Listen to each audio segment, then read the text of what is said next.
안녕하세요. 저는 회사에 다니고 있는 30대 초반의 여성입니다. 이곳에 올라오는 사연이 다 비슷비슷하겠지만 저는 정말 겉으로 봐서는 알아차릴 수가 없는 인간에게 속아서 결혼할 뻔했습니다. 아마 지금도 그 인간을 여러분 앞에 데려다 놓고 사기꾼인지 아닌지 확인해 보시라고 하면 쉽게 사기꾼이라고 생각하지 못하실 거예요. 그만큼 겉으로나 조건으로나 의심이 가지 않던 놈이었거든요. 그런 놈을 제가 어떻게 하다가 구사일생으로 나쁜 놈인 걸 알아냈는지 오늘 얘기해 보겠습니다. 저희 아빠는 교회를 운영하시는 목사님이셨습니다. 아빠는 청렴한 목회자로 사람들에게 존경을 받는 사람이었고 저 역시 그런 아빠를 존경하기도 했어요. 하지만 그것은 아빠를 목사로서 한 사람으로서 존경하는 의미였지 한 가정으로서 존경하는 것은 아니었습니다. 사람이 완벽할 순 없는 건지 밖에서는 늘 칭송받는 아빠가 한 집안의 가장으로서는 그렇게 좋은 사람이 아니었거든요. 누구보다 열심히 목회 일을 하던 아빠는 종교인으로서 살다 보니 벌이가 많은 편이 아니었습니다. 설령 큰돈이 생긴다고 해도 그건 우리 가족을 위한 것이 아닌 더 어려운 사람들을 위한 몫으로 돌아가야 했죠. 그래서 우리 가족들은 항상 아주 기초적인 생활을 유지하는 것 이외에 다른 선택지나 사치스러운 건 생각할 수도 없었어요. 아빠는 아빠대로 목회에 힘쓰시고 엄마는 목사 사모님으로서 아빠와 교회 일을 돕느라 생산활동을 할 수 없었고 그렇다 보니 우리 집 형편은 늘 모자라고 가난할 수밖에 없었는데 그래서 저는 다른 친구들이 다 다니는 학원은 고사하고 학교에서 돈이 드는 방과 후 학습, 수학여행 같은 행사에 대해 부모님께 얘기를 꺼내기도 어려울 정도였습니다. 그것뿐만이 아니라 저는 생일 선물이라든지 외식이라든지 보통 아이들이 흔히 부모님에게 바라는 것들을 바랄 수 없는 환경에서 자라야 했죠. 부모님 입장에서는 제가 목회자의 자녀로서 근검절약해야 하는 게 당연하다 생각하셨을지 모르지만 제가 아빠에게 가진 불만은 그것뿐만이 아니었습니다. 선교와 목회 일로 여러 사람들을 도우며 늘 헌신적으로 살아오셨던 아빠는 늘 바쁠 수밖에 없었고 그래서 아빠는 정작 아빠로서 남편으로서 쓸 시간은 모자라셨습니다. 우리 가족은 바쁜 아빠를 이해해야 했기에 아빠와 같이 시간을 보내는 것을 기대할 수도 없었고 그러다 보니 저는 아빠 같은 사람과는 절대로 결혼하지 않겠다는 생각을 가지고 살 수밖에 없었습니다. 그래서 저는 자기 일보다 가정을 중요하게 생각하고 특히나 목회 일과는 전혀 관련 없는 사람을 만나고 싶어 했어요. 하지만 사람 일이라는 게 생각대로 되지 않는지 정작 제가 만나 결혼까지 생각하게 된 사람은 아빠와 같이 목회 일을 하던 사람이었습니다. 제 예비 남편은 유명한 신학대학을 나와 미국에서 유학까지 마치고 한국에서 목회 일과 함께 사업을 하는 사람이었어요. 물론 종교인이 유학을 다녀오고 학력이 중요한 건 아니었지만 해외 생활을 해본 것이 플러스가 되면 됐지 흠이 될 일은 아니었습니다.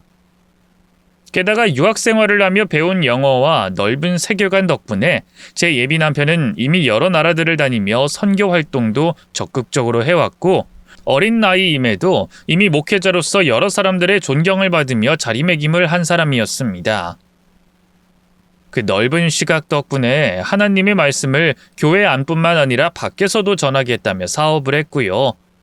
하는 일도 많고 사람들에게 헌신적인 만큼 가정에는 불성실할 수밖에 없다는 걸 아는 저로서는 그런 사람과 결혼을 피하고 싶었지만 저도 어쩔 수 없이 보고 자란 게 있어서인지 그 사람과 결혼 결심을 하게 되더라고요.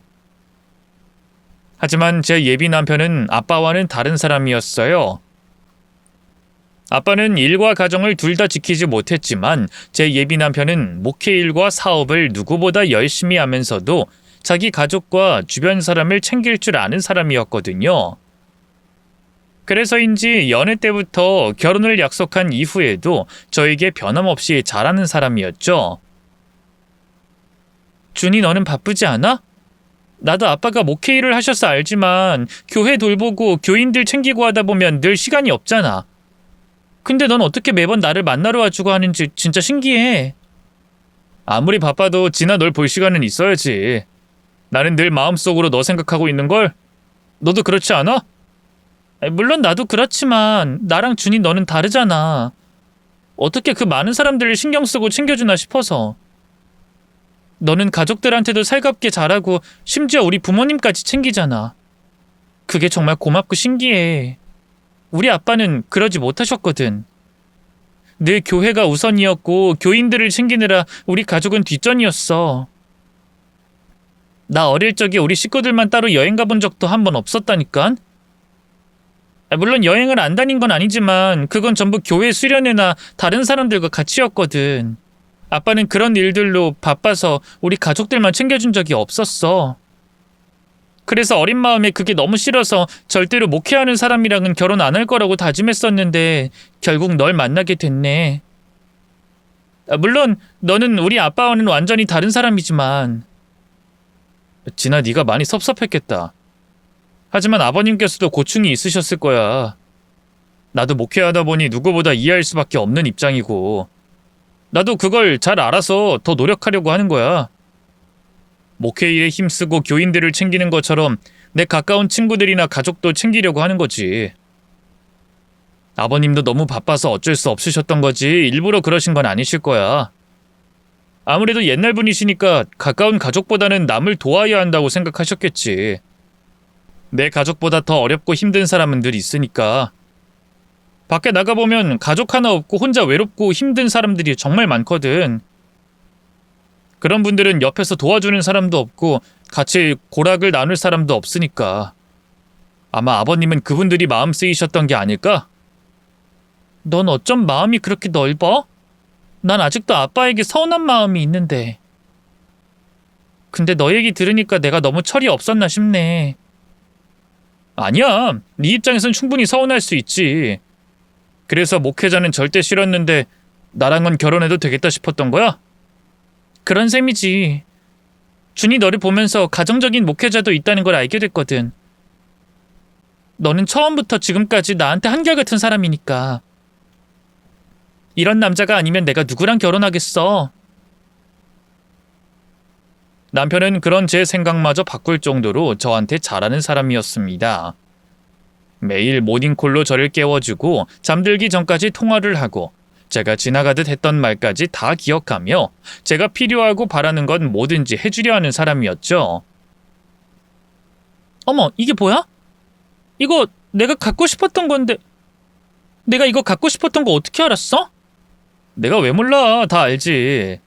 난 지난 너에 대해서 모르는 게 없는걸? 설마 내가 이거 갖고 싶다고 너한테 말했었나? 말한 기억이 없는데? 말한 적 없지만 그래도 예비 남편이라면 당연히 알아야지. 그거 가지고 싶어서 계속 들여다봤었잖아. 그래서 알았지. 세상에, 그걸 보고 알아차렸다고? 어쩜 준이는 진짜 나에 대해서 모르는 게 없네. 가끔은 나보다도 내 마음을 잘 아는 것 같아. 그렇게 저를 아끼고 챙겨주는 남편 덕분에 저는 떨어져 있는 와중에도 그 사람의 빈자리를 느끼지 못할 정도였어요. 항상 가족이 제일 뒤였던 아빠 때문에 가정적이고 세심한 남자를 바라던 저에게는 더없이 완벽한 남편감이었죠. 거기다 남편은 보통 세상 물정을 잘 모르는 종교인들과는 확연히 다른 사람이었습니다. 저희 아빠만 해도 목회 활동만 하시느라 경제적인 관념이나 세속적인 문제들에 대해서는 어려움을 겪으셨는데 회사를 운영해서 그런지 그런 쪽에도 밝았죠. 사실 예비 시아버지도 목사님이라 큰 개인 교회를 운영하고 있었는데 시아버지가 은퇴하시면 예비 남편이 그 자리를 물려받을 예정이었거든요. 그래서 예비 남편은 그 전에 최대한 현실감을 쌓겠다며 회사 운영에 열심이었습니다.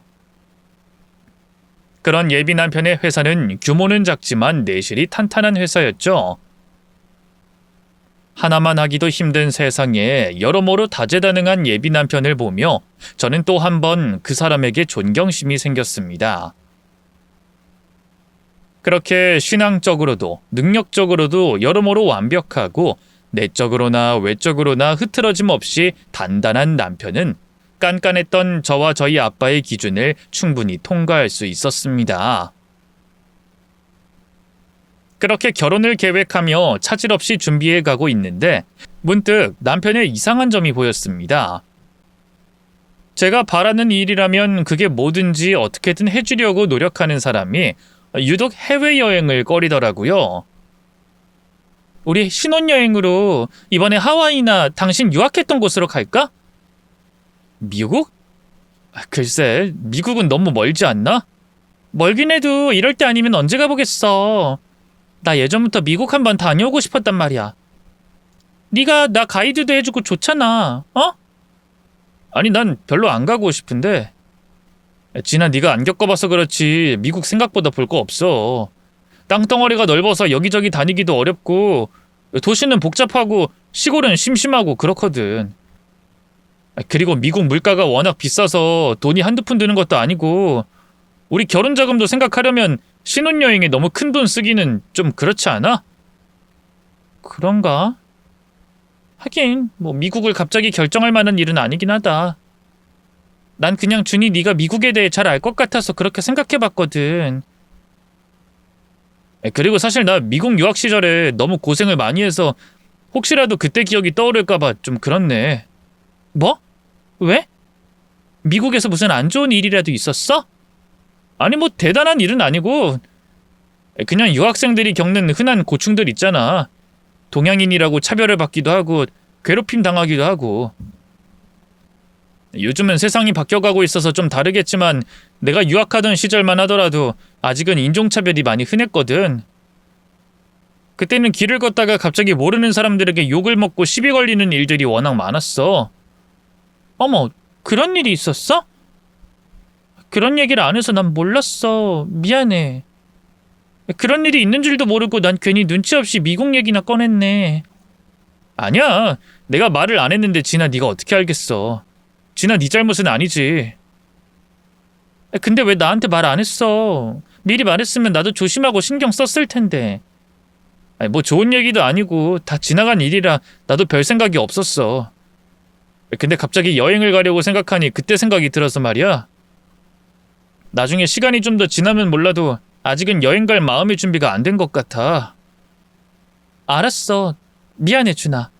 내가 좀 더 세심해야 했는데 난 괜찮으니까 네가 괜찮아질 때까지 미국 여행은 가지 말자. 이해해줘서 고마워.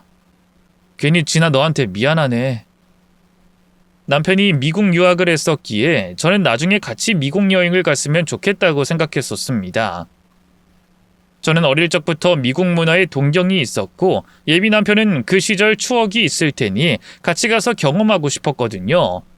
그래서 신혼여행을 맞아 같이 미국으로 여행을 다녀오면 어떨까 했는데 예비 남편이 유학 시절 기억이 마냥 좋진 않다며 미국 여행을 내키지 않아 하더라고요. 남편의 유학 시절 이야기를 자세히 들은 적이 없다 보니 전 그 사람에게 그런 고충이 있는 줄은 몰랐어요. 하지만 꼭 미국이 아니더라도 남편은 해외여행에 대해서 꺼리는 것 같았습니다. 이제 정말 신혼여행지 정해야 할 것 같은데 우리 신혼여행은 어디로 가는 게 좋을까? 준이 너 선교활동하느라 동남아도 자주 갔었지? 거긴 어때? 친구들한테 들어보니까 세부도 좋고 파타야도 좋다고 그러던데. 아, 요즘엔 나트랑도 인기가 많지? 동남아는 가깝고 물가도 싸고 괜찮지 않아? 글쎄. 나야 동남아를 자주 다녔어도 선교하러 갔던 거라 관광은 해본 적이 없어서 잘 모르겠네. 근데 동남아는 좀 위험한 것 같은데? 총기 사고도 많이 나고 우범 지역도 많잖아. 여러모로 걱정스럽지 않나? 그런가? 그럼 너 또 선교활동한 곳이 어디였지? 어쨌든 네가 간 곳이 여행하는 것도 좋고 너 선교활동할 때 있었던 곳도 들리면 좋지 않을까? 에이, 별로. 그래도 우리 신혼여행인데 갔다가 또 선교활동 할 일 있어. 신혼여행지를 고르던 제가 이것저것 생각해서 가깝고 저렴한 동남아로 갈까 했더니 위험해서 별로인 것 같다고 또 선교활동할 필요 있냐고 말하는 겁니다. 아이, 그렇게 이것도 싫다, 저것도 싫다고 하는 예비 남편 때문에 저는 골치가 아팠어요. 결국 여행 일수를 줄여서 우리 두 사람 다 낯선 유럽으로 가기로 했죠. 그래도 신혼여행을 빼면 이렇다 할 문제거리가 없었습니다. 남들에 비하면 편하고 수월하게 결혼식 준비를 마치게 됐죠. 그렇게 드디어 제 결혼식 날이 됐습니다. 그날은 제 인생에서 가장 떨렸던 날이었어요. 물론 첫 떨림은 곧 시작될 결혼식 때문이었죠. 새벽같이 일어나 샵에 갔다, 식장에서 사진을 찍다, 또 밀려오는 친구들과 하객들을 맞이하느라 본식을 올리기 직전까지 정말 정신이 하나도 없었습니다. 신부 대기실로 온 친구들을 반갑게 맞이하고 이런저런 얘기도 나눴는데 누가 왔었는지 누구랑 무슨 말을 했는지 기억이 하나도 안 날 정도였죠. 그러다 보니 제 동생이 아직 결혼식장에 도착 못한 것도 순간 잊고 있었어요. 헐레벌떡 가쁜 숨을 몰아쉬며 가방과 캐리어를 들고 뛰어오는 동생을 보고 나서야 알게 됐죠. 미나야, 너 지금 온 거야? 오늘 아침에 도착한다며. 비행기가 연착되면서 3시간이나 늦게 도착한 거 있지? 나 비행기 안에서 마음을 얼마나 졸였는지 몰라. 언니 결혼식에 늦는 거 생각하니까 머리도 새하얘지고 언니한테 뭐라고 말해야 하나 싶어서 미안해 죽겠고. 그래도 운이 좋았는지 아슬아슬하게 시간 딱 맞춰서 왔네. 늦으면 늦는 거고 못 오면 못 오는 거지. 뭐 이렇게까지 왔어. 사고라도 나면 어쩌려고. 너 옷은 언제 갈아입은 거야? 화장은? 화장할 건 있어? 공항 내리자마자 갈아입었고 화장품도 다 챙겨왔어. 그것보다 언니 진짜 결혼 축하해. 진짜 행복하게 살아야 해. 언니가 워낙 좋은 여자기도 하고 형부도 좋은 사람이라고 아빠부터 엄마까지 칭찬이 마르지 않으니까 당연히 잘 살겠지만 그래도 진짜 행복하게 잘 살아. 뭐든 내 도움 필요하면 말하고. 또 형부가 언니 속 썩이는 일 있으면 혼자서 끙끙 앓지 말고 나한테 말해. 아빠 엄마야 걱정할까봐 말 못하겠지만 나한텐 그래도 조금 더 편하게 말할 수 있잖아. 내가 비밀은 잘 지킬 테니까 꼭 혼자 앓지 말고 말해. 알겠지? 그리고 미안해. 내가 바쁘다고 언니 신경도 잘 못 써주고 같이 시간도 많이 못 보내고. 내가 유학만 안 갔어도 언니랑 같이 시간 보내고 형부랑도 먼저 인사했을 텐데. 학교 일정만 괜찮았으면 미리 와서 언니 결혼식 올리기 전에 같이 있고 싶었는데 그것도 일정이 잘 안 따라줘서 못했네. 대신에 나 졸업하면 그땐 내가 언니랑 형부 비행기표부터 호텔, 경비 다 책임지고 가이드까지 해줄게. 으유, 말은. 됐어. 언니한테 잘하려고 하지 말고 언니 대신 네가 아빠 엄마나 좀 더 챙겨. 결혼하는 내가 할 말은 아니다만 넌 아빠 엄마 곁에 좀 오래 남아서 덜 섭섭하게 해드리고. 그나저나 너 아빠 엄마한테는 왔다고 말했니? 네 형부 될 사람한테 인사도 했고? 아니, 이제 내려가서 해야지. 혹시나 도착하고 바로 식 진행할까봐 언니한테 먼저 온 거야. 그럼 언니 오늘 떨지 말고 잘해. 결혼 진짜 축하하고. 그날 내내 뭔가 빠진 듯한 기분이 들었는데 그게 동생이었던 것 같았습니다. 동생을 만나고 나니 그제야 정신없던 상황이 정리가 되는 것 같았고 흥분되어 있던 마음도 가라앉은 듯 했어요. 이제 저만 결혼식장으로 내려가서 실수를 안 하면 될 것 같았습니다. 한 번 더 마음을 가라앉히고 곧 시작될 결혼식을 기다리고 있었죠. 그런데 조금 전 내려간다던 동생이 다시 신부 대기실로 들어오는 거예요. 또 어떤 중요한 걸 빼먹었는지 뛰면서 말입니다. 그러고는 다짜고짜 제 남편에 관해서 묻더라고요. 또 왜? 뭐 놓고 왔어? 언니, 저 사람이 형부라고? 언니랑 결혼할 남편이라고? 너 지금 뭐라고 하는 거야? 당연한 걸 왜 물어? 근데 너 형부 처음 봐? 아, 그렇지. 준이가 사진을 찍는 걸 싫어해서 못 봤겠구나. 근데 왜? 너 아는 사람이야? 아는 사람이면 아는 사람이지 왜 올라와서 물어? 언니, 이 결혼 당장 멈춰야 해. 저 사람이랑 결혼하면 안 된다니까? 미나야, 네 형부 될 사람한테 저 사람이라니. 그리고 무슨 일인지 말 좀 해봐. 다짜고짜 결혼하면 안 된다는 건 뭐야? 너 준이를 아는 거야? 그럼 어떻게 하는데?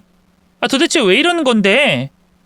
저 사람 더러운 짓 정말 많이 하고 다니는 사람이야. 언니가 남편으로서, 우리 부모님 사위로서, 우리 집안의 한 구성원으로서 절대 받아들일 수 없는 사람이라고. 나 미국에서 저 사람 이야기 들었어. 내가 사진으로도 봤다니까?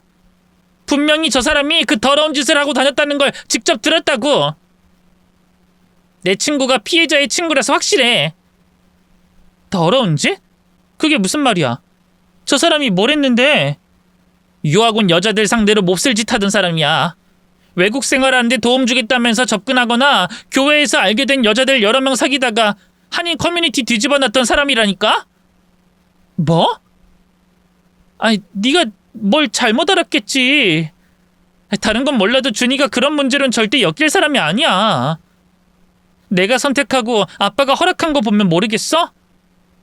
그리고 어렸을 때부터 목사 되려고 한 사람이야. 집안도 우리처럼 목사 집안이고. 그런데 무슨 여자 문제야. 네가 잘못하는 걸 거야. 누굴 착각하는 거라고. 너 네 형부 될 사람이 얼마나 좋은 일 하고 다니는지 모르지? 그 사람이 해외 선교를 얼마나 하고 다녔는지 알아? 그리고 그것뿐이겠어?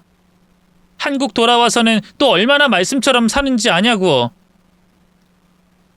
너 다른 사람이랑 착각하는 거야. 그래, 맞아. 해외. 그 사람 동남아에서도 문제 있었다고 들었어. 그런데 거기선 한국 사람이 아니라 현지인들에게 그랬다는 말 들었다고. 언니, 나 진짜 확실해. 진짜라니까? 언니도 이상하다고 안 느껴? 얼굴은 착각할 수 있다고 해도 이름이 같고 미국에서 유학했으며 유학한 곳 이외 다른 곳에서 지냈다는 것까지 내가 아는 그 사람과 똑같은 확률이 몇 프로나 되겠어? 내가 아는 사람도 이준이었어. 미국의 신학대학 유학하러 왔다고 했고 그 집이 큰 교회를 한다고 했나? 큰 교회 장로였다고 했나? 하여튼 그랬다고. 그리고 미국에서 생긴 문제 돈으로 다 해결한 다음에 아무 일 없었다는 듯 해외로 가서 선교활동했다고 들었다고. 거기서도 현지 여자들과 문제가 있었다고 했고. 그런데 언니랑 결혼한다는 사람도 똑같은 행적 아니야? 신학대학에, 유학에, 목사 집안에, 해외 선교까지. 내가 말한 사람과 행적이 똑같지 않냐고. 이럴 수가 있다고 생각해? 미나, 그건 보통 목사하겠다고 한 사람들이 다 비슷비슷하게.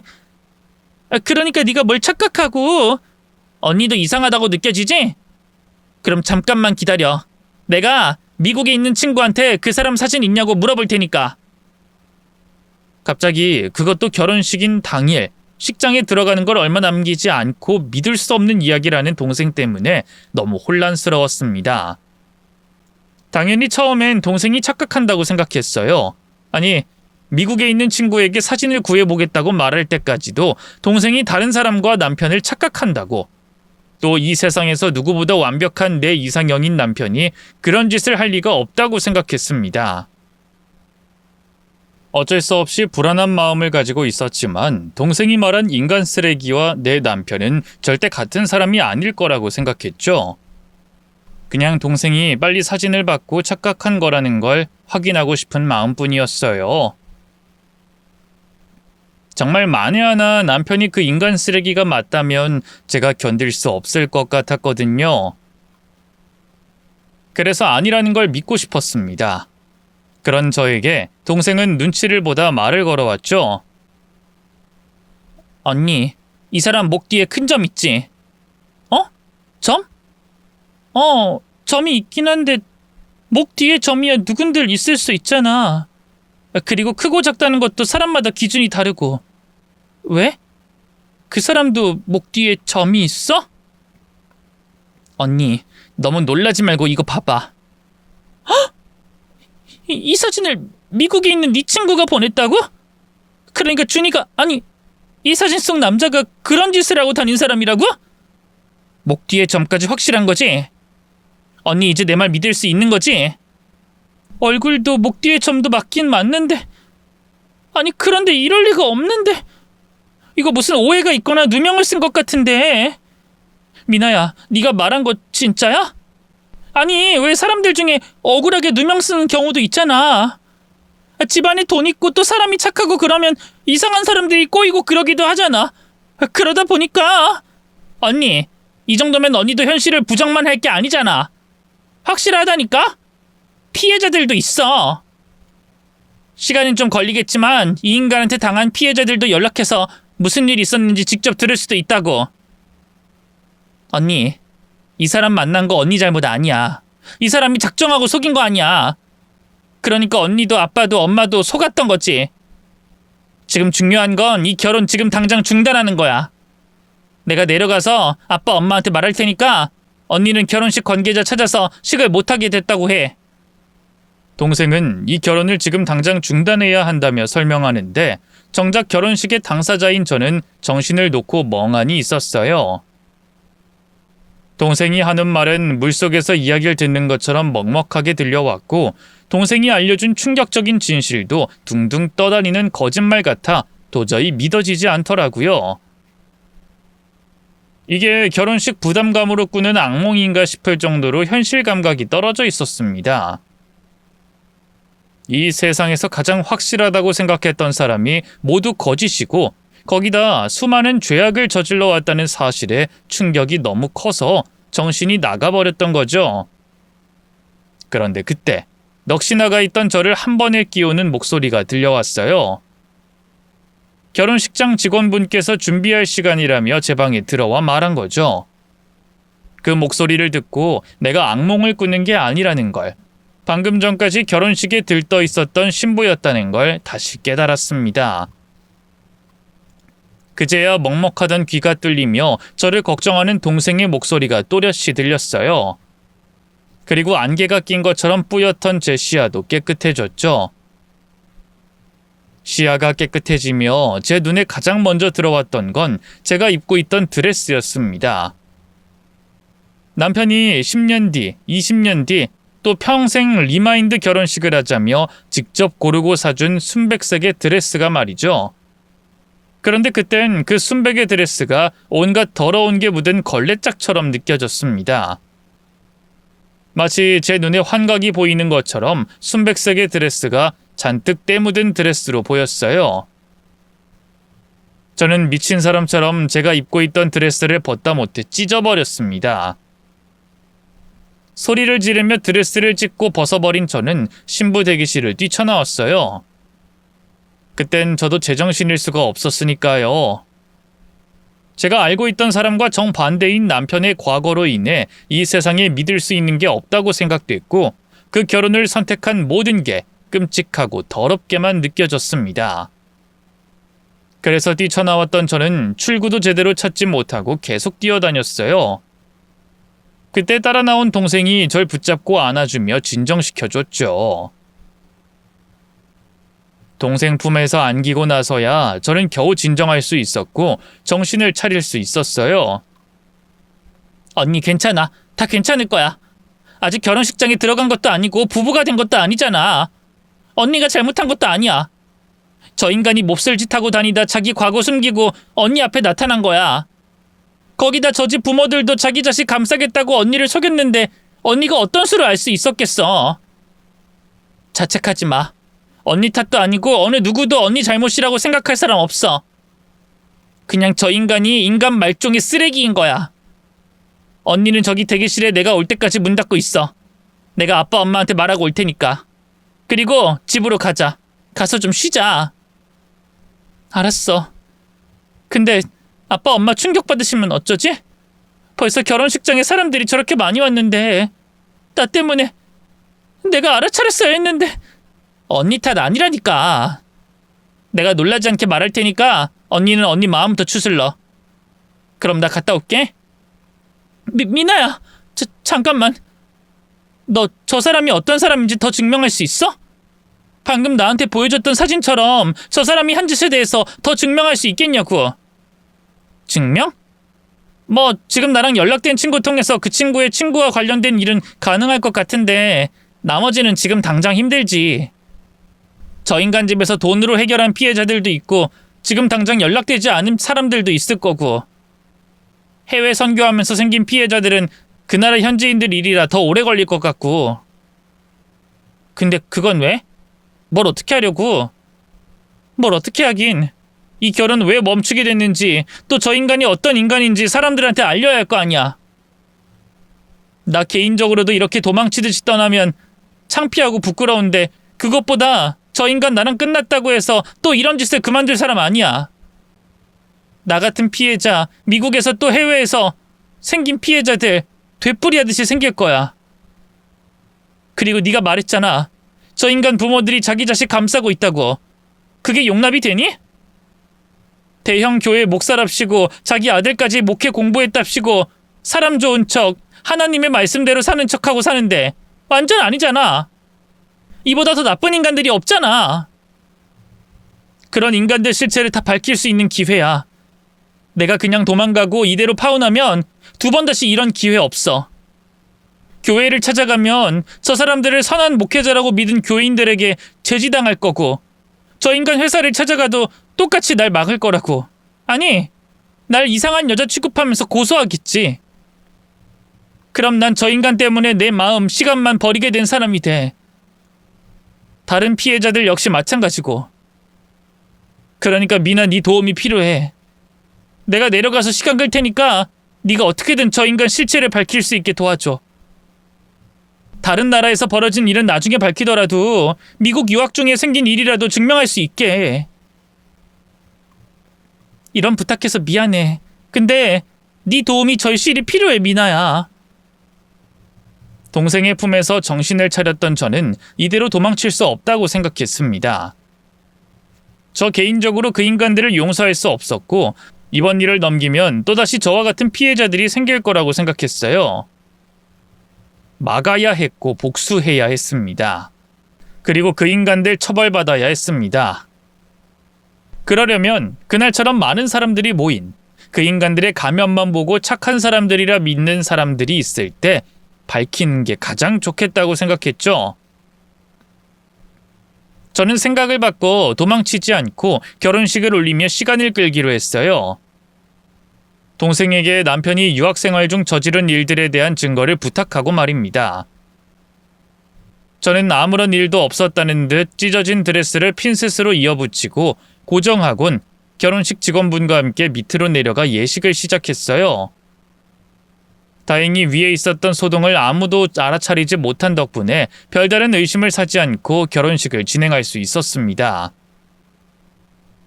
남편은 늘 제 앞에서 보였던 것처럼 착하고 믿음직한 얼굴을 하고 있었어요. 하지만 그 가면 뒤에 어떤 추악한 얼굴을 하고 있는지 이미 다 알게 됐던 저는 그 가식적인 남편의 얼굴을 웃는 낯으로 볼 수 없었습니다. 1초라도 빨리 동생이 남편의 본 모습을 밝힐 증거를 가지고 내려와 주길 기다렸어요. 의미 없는 축사가 이어지는 동안 제 시선은 동생이 들어올 식장 문을 향해 있었습니다. 그러다 드디어 동생이 문을 열고 들어왔어요. 동생은 확신에 찬 얼굴을 하고 있었고요. 저는 조금 더 기다렸다 축가를 부르는 순간 결혼식장 직원분께 남편을 위한 깜짝 이벤트를 하고 싶다며 동생과 함께 준비해달라고 했습니다. 그리고 저는 축가가 마치자마자 마이크를 빼앗아 들고 깜짝 이벤트를 하는 척 연기를 시작했어요. 남편은 어떤 감동스러운 상황이 연출될지 잔뜩 기대하는 표정이었죠. 저는 그 가식적이고 토악질 나오는 얼굴에 큰 엿을 먹여줬습니다. 여기 오늘 정말 많은 하객분들께서 찾아와 주셨는데요. 결혼식의 당사자인 저희보다 저희 부모님들께서 평소 은혜와 복을 나누고 항상 이웃을 사랑하는 마음으로 살아오신 덕분에 이렇게 많은 분들께서 자리를 해주신 것 같습니다. 너무 감사드립니다. 그런데 이렇게 감사한 분들께 죄송하다는 사죄의 말씀을 드려야 할 것 같네요. 왜냐하면 어렵게 자리하신 이 자리가 아무런 의미 없는 자리가 됐거든요. 저희 결혼 못하게 됐습니다. 아니, 안 할 겁니다. 이 결혼 제 목에 칼이 들어와도 할 수 없게 됐거든요. 여기 계신 분들께서는 오늘 이 결혼식의 신랑인 이준이라는 사람에 대해서 어떻게 알고 계십니까? 어떤 사람이라고 생각하시나요? 은혜가 충만한 대형 교회의 담임 목사 자제, 국내 신학대학과 유학까지 마치고 해외 여러 나라를 돌아다니며 선교 활동을 하는 희생적인 엘리트 젊은 목회자. 또는 하나님의 말씀을 교회 안에서만이 아니라 밖에서도 알리겠다며 사업까지 하고 있는 청년 사업가. 아마 여러분께서는 이 사람에 대해서 떠올리면 좋고 긍정적인 모습만 떠오르실 겁니다. 제가 생각하기에도 그런 사람이었고요. 더욱이 저에게는 배우자로서의 수많은 믿음직한 모습을 보여주기도 했고요. 그래서 목회자와는 결혼하지 않겠다는 제 오랜 결심을 꺾은 사람이었고 어느 사람보다 깐깐한 저희 아빠의 마음을 단번에 사로잡을 수 있었던 거죠. 네, 저도 그랬습니다. 여러분들처럼 말이죠. 바로 조금 전까지는. 그런데 저는 그 모습이 모두 가면이었다는 걸 알게 됐습니다. 이 사람이 지금까지 무슨 짓을 해왔으며 또 그런 아들의 허물을 감추기 위해 대형 교회의 목사라는 사람이 악행을 하는 것까지 알게 됐죠. 무슨 말씀인지 궁금하실 테니 바로 설명해 드리겠습니다. 여기 계신 분들 중 아실 분들은 아시겠지만 제 동생은 지금 미국에서 유학 중에 있습니다. 바쁜 유학 생활로 지금까지 한국을 못 들어오다 바로 오늘 언니 결혼식에 겨우 맞춰서 도착했죠. 그런데 놀랍게도 제 동생이 오늘 처음 본 형부를 본 적 있다고 하더군요. 그것도 유학생활 중에 말입니다. 이미 한인 커뮤니티에서는 꽤나 유명한 사람이라고 했습니다. 목회하는 목사로서뿐만이 아니라 인간으로서 저질러서 안 되는 짓을 했다고 말이죠. 이준 저 인간 유학생활하며 여러 여자친구를 사귀었을 뿐만 아니라 그 여자들을 성착취하고 유린까지 했다고 합니다. 제 갑작스러운 행동에 결혼식장 안에 있던 사람들 모두 술렁이기 시작했어요. 그 중에서 가장 놀라고 당황스러워했던 건 남편과 예비 시부모였고요. 하지만 자기들이 직접 벌인 짓이라서 그런지 대처 또한 빨랐습니다. 아직은 저를 붙잡을 수 있는 줄 알고 이 모든 게 다른 사람들의 시기로 생긴 헛소문이라고 했죠. 진아야, 내가 이럴까봐 유학생활하면서 알게 된 사람들 소개 안 해주려고 한 거야. 네가 네 동생에게 들었다는 그 이야기 전부 근거 없는 헛소문이야. 날 시기하던 사람들이 만들어낸 말이라고. 여러분, 이 이야기 예전부터 돌던 헛소문입니다. 목사 아들인 제가 아르바이트도 하지 않고 경제적으로 불편한 것 없이 유학생활하는 걸 보고 목사 자식이 돈이 있다며 목사는 자기 주머니에 있는 것도 내줘야 하는 사람 아니냐며 그런 말도 안 되는 잣대로 절 시기하고 미워하던 사람들이 만들어낸 소문이라고요. 만약 제가 유학생활 중 그런 문제가 있었다면 학교 생활을 끝마칠 수 있었겠습니까? 그런 일이 있었다면 어째서 왜 피해자들이 제 앞에 저희 아버지 교회 앞에 나타나지 않죠? 그 소문이 사실이라면 저와 아버지께 큰 피해를 줄 수 있는데 말입니다. 이건 전부 거짓된 소문일 뿐입니다. 진아야, 네 동생이 뭘 잘 몰라서 그러는 거야. 이젠 내가 거기 있지 않으니까 해명할 사람도 없어서 그 소문이 떠돌아다니는 거라고. 그리고 내가 그런 짓 할 사람이 아니라는 건 네가 가장 잘 알지 않아? 네가 보아온 내가 그런 사람이었어? 그래 진아야, 그 얘기 전부 근거 없는 소문이야. 우리 준이가 그 소문 때문에 얼마나 힘들어했다고. 그렇다고 우리가 그 소문낸 사람들을 찾아내서 어떻게 할 수 있는 것도 아니잖니. 네 이웃을 네 원수도 사랑하라는 말씀을 따르는 우리가 그럴 순 없지. 거기다 준이가 하지 않은 일인데 나서서 해명하고 다닐 이유가 어딨어. 준이가 어떻게 살았는지 하늘에서 다 보고 계시는데 준이는 하늘 우러러 부끄러운 행동을 하나도 하지 않았는데 오해는 이 결혼식 끝나고 전부 설명해 주마. 그러니 진정해라. 사람들 앞에서 말하는 게 직업이라서 그런지 남편과 예비 시부모는 술렁이던 분위기를 단숨에 진정시켰어요. 그때까지는 제가 한 말에도 이를 증명해줄 부분이 부족했고 남편과 시부모의 말에도 똑같이 부족했지만 사람들은 두 사람의 혀놀림에 이미 넘어간 것처럼 제가 한 말을 다른 사람이 만든 거짓말로 취급하고 있었습니다. 하지만 오히려 저는 그 인간들이 거짓말한다고 확신했고 시부라는 사람이 아들의 허물을 감싸고 있다는 건 역시 그 자리에서 확인하게 됐죠. 저는 동생에게 사인을 보냈어요. 그러자 빔 프로젝트에서 남편이 저질렀던 악행을 증명할 내용들이 흘러나오기 시작했습니다. 저도 확인하지 못했던 내용들이 말이죠. 빔 프로젝터에서는 남편이 피해자들에게 상스러운 말을 써가며 협박하고 명령하는 내용의 톡 사진들과 변호사를 대동해 억지로 쥐어준 돈을 가지고 합의금을 받았다며 이 일을 다시 문제 삼으면 법적인 조치를 취하겠다는 적반하장의 내용이 담긴 톡사진이 나왔습니다. 그 대화 내용만 보더라도 무슨 일이 있었고 어떤 식으로 입을 다물게 했는지 알 수 있을 정도였어요. 자, 저기 당신이 한 짓들이 그대로 나오네.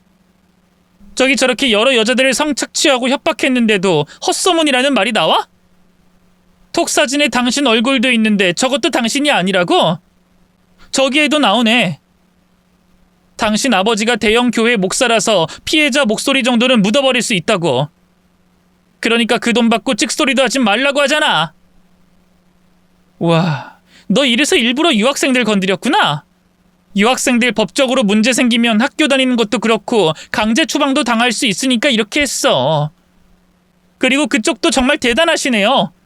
목사라는 사람이, 그 큰 교회 담임 목사라는 사람이 아들이 저런 짓을 했는데 감싸기에 바빠요? 교인들이 준 돈을 저런 곳에다 써요? 그것도 위로금이다 뭐다 주는 돈의 의미는 말하지도 않고 강제로 쥐어준 돈으로 협박하듯이? 어쩌다 한 번도 아니라 4번, 5번 계속! 그러고 말씀이 어쩌고 원수를 어쩌고 성경 말씀이 나와요? 면죄부를 왜 제 마음대로 쓰고 제 마음대로 주고 있어? 인간 쓰레기 같은 것들이. 진아야, 너 이거 어디서 났어? 이걸 걔들이 공개할 리가 없는데 이거 공개하면. 준아, 너 지금 뭐라는 거야? 너 왜 갑자기 헛소리야? 너 딱 보면 모르겠어? 저거 조작이잖아. 조작! 요즘에 컴퓨터 프로그램 하나면 뭐든 조작할 수 있으니 별걸 전부 다 조작하네. 진아야, 저거 진짜 아니다. 우리 준이도 그렇고 나도 저런 짓을 할 수가 없는 사람이야. 저거 누가 조작한 걸 퍼뜨리는 거야. 그래요? 지금 저 사람 얼굴 나오는 동영상은 뭔데요? 뭐? 동영상? 저건 또 뭐야? 저건 또 언제 찍힌 거야? 저 사람 울면서 무릎 꿇는 거 보니까 피해자 여성한테 비는 건가 봐요? 저기 돈 주는 것도 나오네. 얘 미나야, 소리도 켜고 돌려봐. 뭐라고 하는지 나와야 이 사람들 말 못 지어낼 것 같으니. 통 내용이 조작이라며 딱 잡아떼던 시부는 아들이 나오는 동영상이 나오자 거짓말이 술술 나오던 말문이 막힌 듯 보였습니다. 거기다 동영상 소리까지 나오니 자기도 더는 어쩔 수가 없다는 듯 눈을 질끈 감았죠. 영상 속에서는 남편이 울며불며 용서를 비는 소리가 나왔거든요. 하지만 모두 계산되고 거짓된 행동이었죠. 피해자를 안심시키고 목적을 숨긴 돈을 건네주기 위해서 말입니다. 미안해. 내가 진짜 미안해. 근데 나 문제 생기면 안 된다는 거 너도 잘 알잖아. 너 우리 집 알지? 내가 너한테 저지른 짓 밝혀지면 아빠 교회 일에 문제 생겨서 나 진짜 죽어. 당장 비행기 타고 와서 나 죽이려고 할 거라고. 내가 아빠한테 다 말하고 아빠가 교회 정리할 수 있게만 그때까지만 기다려주면 안 될까? 단 며칠만, 응? 그 며칠만 네가 기다려주면 내가 미국에서든 한국에서든 제대로 죗값 받을게. 죗값 받고 네가 하라는 대로 용서 빌게. 진짜야. 이렇게 하면 믿을래? 이거 소송에 필요한 돈이야. 이 돈으로 미국이든 한국에서든 소송하면서 필요한 데 써. 대신 며칠만 더 기다려줘. 남편은 어떨 땐 소송에 필요한 돈에 쓰라고, 어떨 땐 당장의 치료비를 주는 것처럼 피해 여성들을 속여 돈을 쥐어줬고, 나중엔 그 돈을 합의금이라고 주장하며 역으로 피해자들에게 협박했던 거였습니다. 복잡한 법적 문제로 끌고 가 유학 생활에 어려움을 주겠다고 말이죠. 모든 걸 인정하는 것과 다름없는 그 동영상으로 인해 결혼식에 참석한 하객들 모두 얼굴이 일그러지기 시작하며 남편과 예비 시부모를 경멸하듯이 쳐다봤어요. 그러자 시부라는 사람은 어떻게든 상황을 수습해 보려고 AI 조작이라는 어이없는 말을 꺼내왔고, 남편은 제게 분노하면서 화를 내기 시작했죠. 여러분, 그러니까 이게 그 요즘 AI 있지 않습니까? 그겁니다. 제가 목회 생활하면서 시기와 질투를 당하기 때문에 항상 이런 일이 빈번하게 일어납니다. 그런데 이 세상이 점점 진짜와 거짓을 구분하기 힘들어지다 보니 이런 영상까지 나오게 됐네요. 진짜 아닙니다. 제 자식이 저럴 리가 있나요? 그리고 제 자식이 저런 짓을 하면 제가 가만히 둘 리가 없고요. 믿어주십시오. 제가 하나님 아버지의 얼마나 충실한 종인지 다들 아시지 않습니까? 야, 김진아! 너 진짜 사람 인생 망치려고 작정했냐? 그냥 파혼만 하면 됐을 거 아니야. 근데 왜 이렇게까지 해? 네가 나한테서 무슨 피해를 봤다고? 네가 저 여자들처럼 나한테 당하기라도 했어? 아니면 저 여자들이 네 지인이야? 근데 왜 사람들 앞에서 날 이렇게 추락하게 만드는데? 너 내가 가만히 있을 것 같아? 우리 아버지가 가만히 있을 것 같냐고? 너 고소할 거야. 내가 너랑 네 동생 저 여자들까지 짓밟아 버릴 거라고. 해봐, 이 변태 새끼야. 이 발정난 개자식아. 그러게 왜 사람으로 태어났니? 똥오줌 못 가리며 살 거면 인간으로 태어나지 말았어야지. 아니, 인간으로 태어났어도 최소한 그 가면은 벗고 인간 쓰레기인 걸, 말종인 걸 드러내고 살았어야지. 너 고소한다고 했으니 어디 고소해봐. 나도 이게 끝이 아니거든? 너 해외 선교 활동하러 갔을 때 현지인들 상대로 추잡한 짓 한 거 다 알아. 나 그것도 밝혀낼 거야. 네가 어느 나라 선교 활동을 갔고 어느 지역에 있었는지 다 아니까. 찾아가서 물으면 네가 한 짓들 드러나는 건 금방이야. 어디 쓰레기 같은 너도 그렇고 그런 자식 감싸는 네 아버지도 그렇고 어떻게 망가지는지 보자. 너 그것까지... 야! 여기서 끝내. 유학생활에서 한 걸로 끝내라고? 아니면 너 오늘 제삿날이다. 너 무사히 못 돌아가? 그래, 해봐. 나도 끝까지 갈 생각이니까. 내가 너랑 보낸 시간 생각하면 얼마나 더럽게 느껴지고 치욕스러운 줄 아니? 너 같은 인간과 결혼을 꿈꿨다는 게 얼마나 더러운 줄 알아? 이 변태 성범죄자야?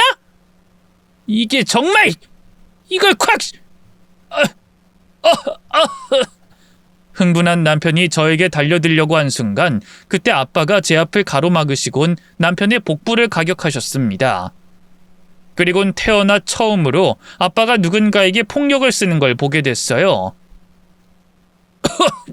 저기 아버님, 이렇게 목사가 사람 때려도 되는 겁니까? 내 오른편 뺨을 치거든 왼편도 돌려대라는 게 성경 말씀 아닙니까? 그리고 이거 폭행죄인 거 몰라요? 악한 자에게 대적하지 말라고 하셨지만, 그리고 내가 말씀을 어기는 게 죄악일 수 있겠지만 그렇다고 해도 네 놈들이 한 짓을 그냥 두고만 볼 수 없지. 거기다 우리 딸에게 한 짓을 생각하면 내가 널 반으로 접고 싶은 심정이야.